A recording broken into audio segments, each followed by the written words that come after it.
manifest of who is on board. Tonight, that crash and the consequences. We begin with NBC's Jim Avila.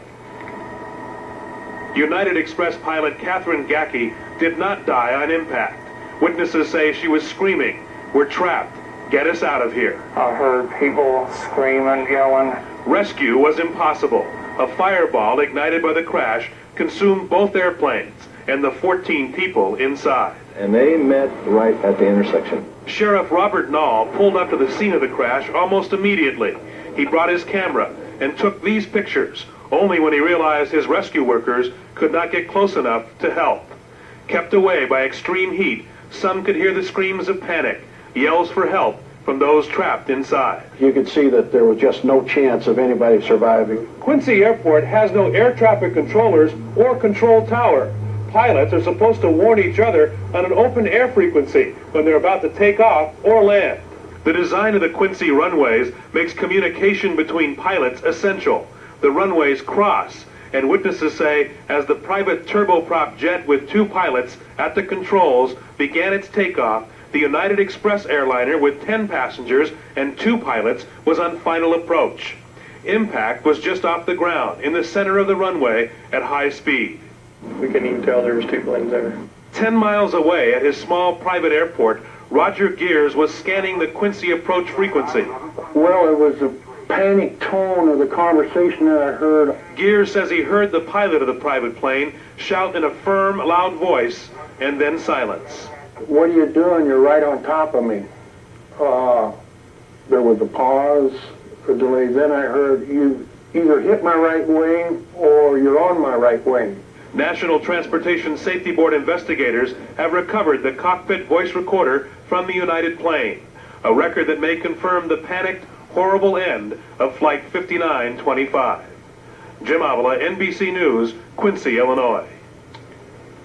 And as we learn now from NBC's Robert Hager, more and more air passengers are at risk on these smaller planes flying in and out of these smaller airports. When most travelers think of airports, they think big, with sophisticated radar to track planes and controllers directing them, keeping them safely separated. But there are thousands of small airports in this country, like Quincy, which have no radar and no controllers. And with commuter service doubling over the last decade, now flying nearly 60 million passengers a year, a lot of those once sleepy little airports are suddenly bustling commuter centers. Take Salisbury, Maryland. It now averages 30 commuter flights a day, mixed in with an average 300 takeoffs or landings by private planes. Still, in these days of tight federal budgets, Salisbury isn't big enough to qualify for controllers or radar. Pilots on the way in know they're dropping below the altitude that any distant radar can follow them. I'd like to terminate radar service, please. There are more than 100 such airports in the continental U.S., airports with commuter service, but without controllers.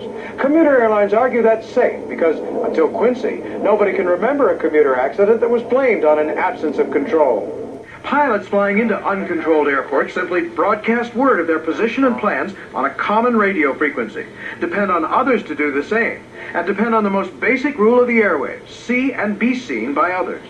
Barry Krasner, who heads the Controllers Union, says it's not safe. And I think it's absolutely essential if you're going to have scheduled service that you should have a control tower. The manager of the Salisbury Airport, Robert Bryant. Obviously, without some structured communication, the environment does have the potential of becoming less safe.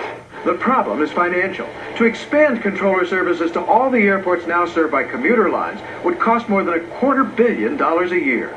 The Quincy accident may turn up the heat, but with that kind of price tag, most small airports will simply have to go on living with the present system, leaving passengers to hope it works better than it did in Quincy. Robert Hager, NBC News, Washington.